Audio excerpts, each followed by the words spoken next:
should we have a little talk? You ever notice how quiet the world gets right before something changes? It's like the air holds its breath, and in that stillness, fear is planted, not like a shout, more like a whisper in your spine. They say fear is primal, that it kept us alive when the wolves howled, when shadows meant danger. But now it's not wolves we fear, it's each other, it's shame, it's exile, it's the weight of being wrong in a world that punishes questions. You see, fear doesn't always scream. Sometimes it wears a suit or a lab coat or a flag. It talks in headlines. It wraps itself in science and policy, in slogans and hashtags, until you forget to ask who benefits from my fear. Because fear, real fear, alters the chemistry of the soul. It short circuits thinking, blurs intuition, makes obedience feel like safety, like the only option. Have you noticed when fear enters a room, freedom quietly leaves? They teach you early, sit still, be quiet, trust the system, the rules will protect you. And when things break, blame the other, always the other. But what if fear isn't a warning? What if it's a leash? Think about it. Fear makes you doubt your neighbor, resent your brother, turn from your own voice. Fear makes you grateful for control, for surveillance, for cages built of laws you didn't write, for walls you didn't see being built until you were locked inside them. It's not a conspiracy, it's just history, rewritten, repeated. Fear was there in every regime that ever rose, every genocide war, every mass silence that followed a scream.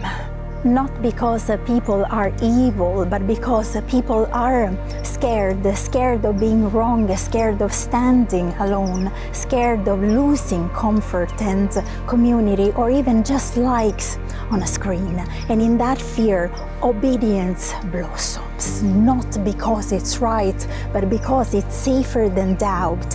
But here is the secret. Fear is alchemy. It turns citizens into subjects, thought into slogans, presence into performance. And yet, what if we turned it back? What if fear became a teacher, not a tyrant?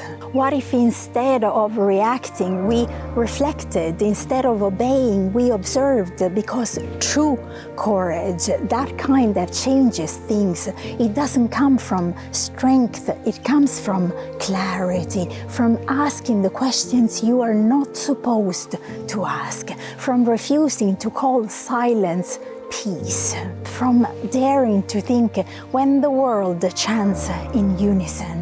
There is a reason those in power prefer fear, because when people are afraid, they don't dream, and dreaming is dangerous. Dreaming leads to vision, and vision leads to revolution. So here is my question: what are you afraid of? And is that fear yours, or was it given to you? Because if it was given, you can give it back.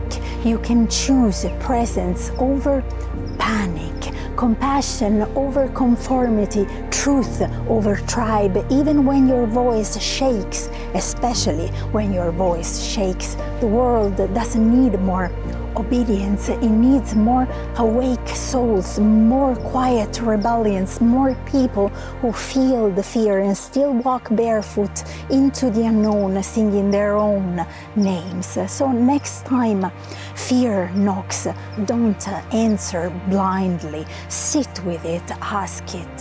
Who sent you here, and what truth are you trying to bury?